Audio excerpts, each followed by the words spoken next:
Hablar de Rusia, la Federación Rusa, el Imperio Ruso zarista, representa un desafío histórico porque constituye una de las experiencias imperialistas más importantes de los últimos siglos, a nivel de todos los países europeos y eurasiáticos.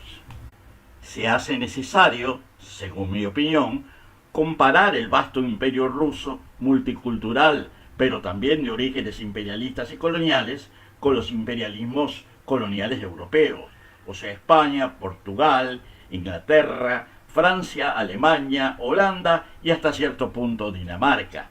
En algunos aspectos es similar el Estado ruso porque se expandió ocupando territorios de otros pueblos y utilizando y explotando sus recursos naturales y humanos. En esto no hay mayores diferencias con los imperialismos europeos. Yo creo que la principal diferencia es la contigüidad territorial que existe en Rusia, que facilita el acceso, la conquista y el dominio. En los imperios europeos esa contigüidad prácticamente no existía.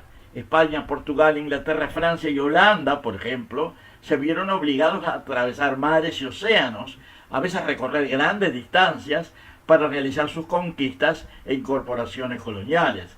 En Rusia esto no fue necesario. Los pueblos conquistados o colonizados no tenían fronteras marítimas que les permitieran defender sus soberanías. Este proceso, que ocurrió principalmente durante el periodo imperial zarista, continuó en el periodo soviético y en menor medida en la Rusia actual. Y ahora hablemos de Rusia, de su historia, de su geografía y sus perspectivas futuras, tanto a nivel interno como a nivel internacional.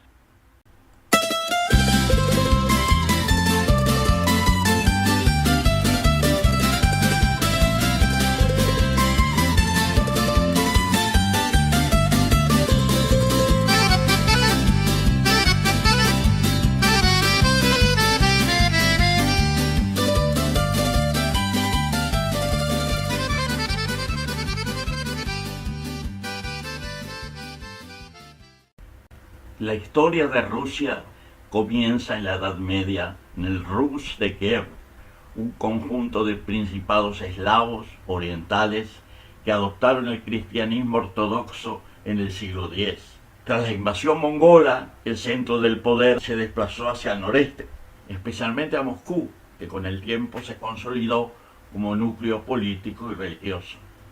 De allí surgió el Estado moscovita.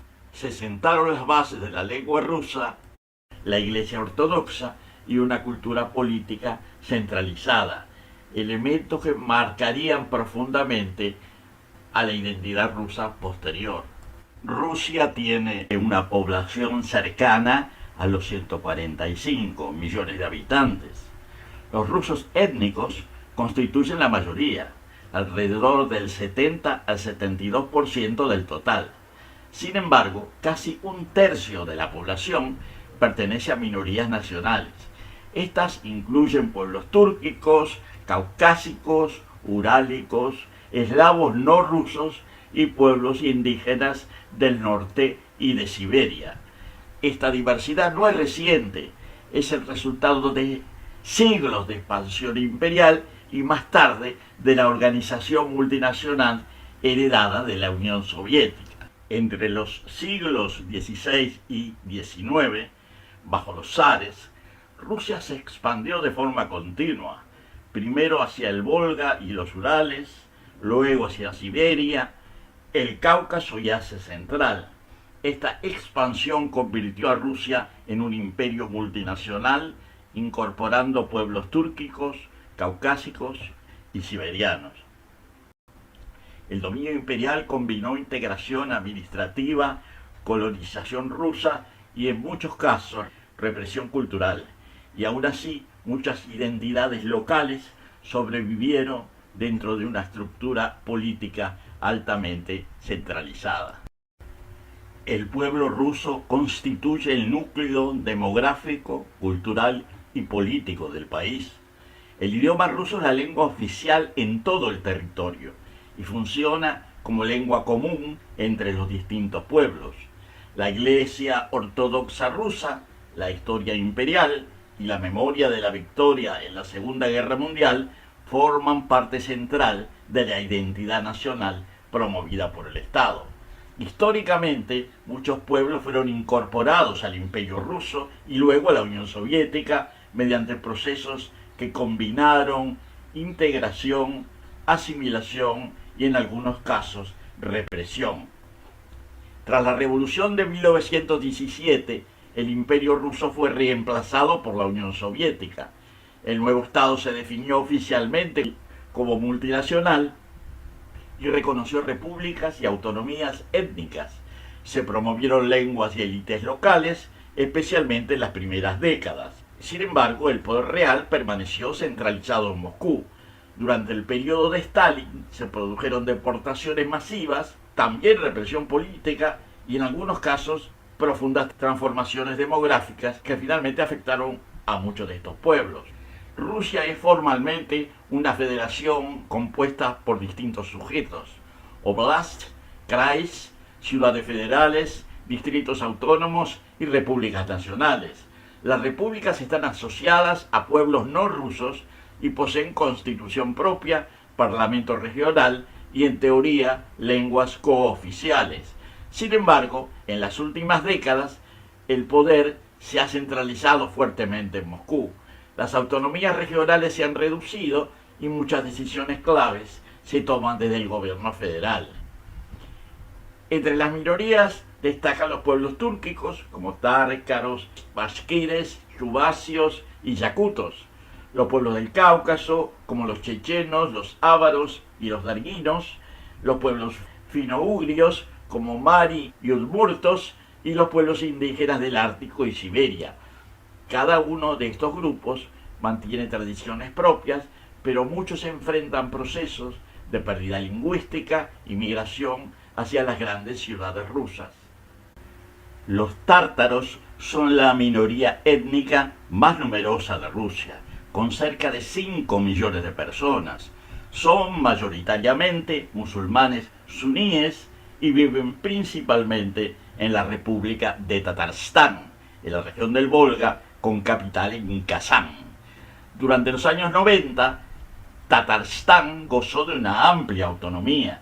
Sin embargo, en el siglo XXI, el uso del idioma tártaro en la educación y la administración fue reducido, lo que generó tensiones con el poder central y preocupaciones por la preservación cultural. En el Cáucaso Norte, los chechenos representan uno de los casos más conflictivos. Con una población cercana al 1,5 millones, protagonizaron 2 guerras tras la caída de la Unión Soviética.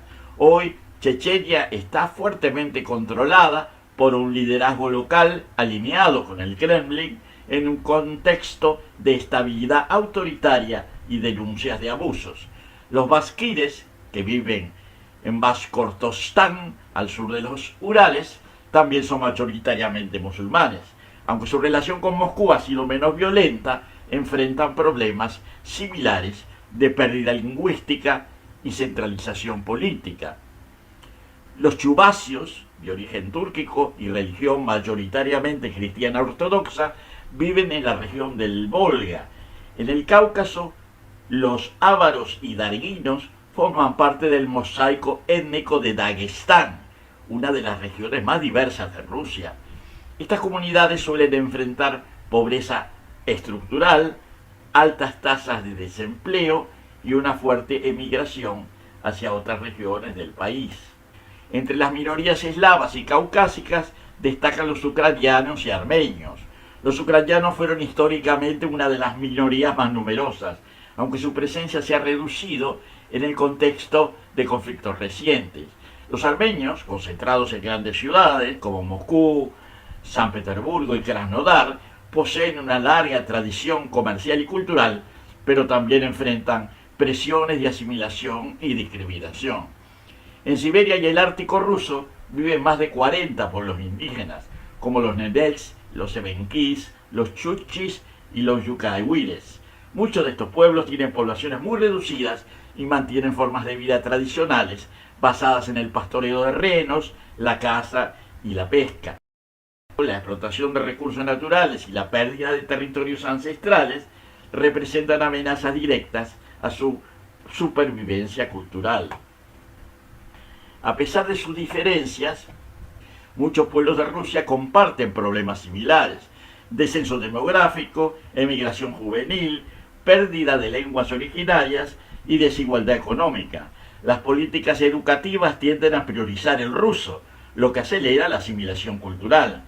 En algunas regiones, estas tensiones se combinan con conflictos políticos, corrupción local y falta de oportunidades. Tras la disolución de la Unión Soviética en 1991, Rusia se constituyó como una república federal. Durante los años 90, muchas regiones y repúblicas étnicas obtuvieron amplios márgenes de autonomía. Desde comienzos del siglo XXI, el Estado ruso ha reforzado el poder central, limitando la autonomía regional y promoviendo una identidad nacional común basada en la lengua rusa, la historia imperial y la victoria soviética en la Segunda Guerra Mundial. El futuro de Rusia como Estado multinacional dependerá de su capacidad para equilibrar unidad política y respeto por la diversidad. Sin políticas activas de protección cultural y lingüística, muchas identidades podrían desaparecer en las próximas décadas. Rusia no es un solo pueblo ni una sola historia, es un mosaico de culturas y territorios cuya diversidad es una de sus mayores riquezas, pero también uno de sus mayores desafíos.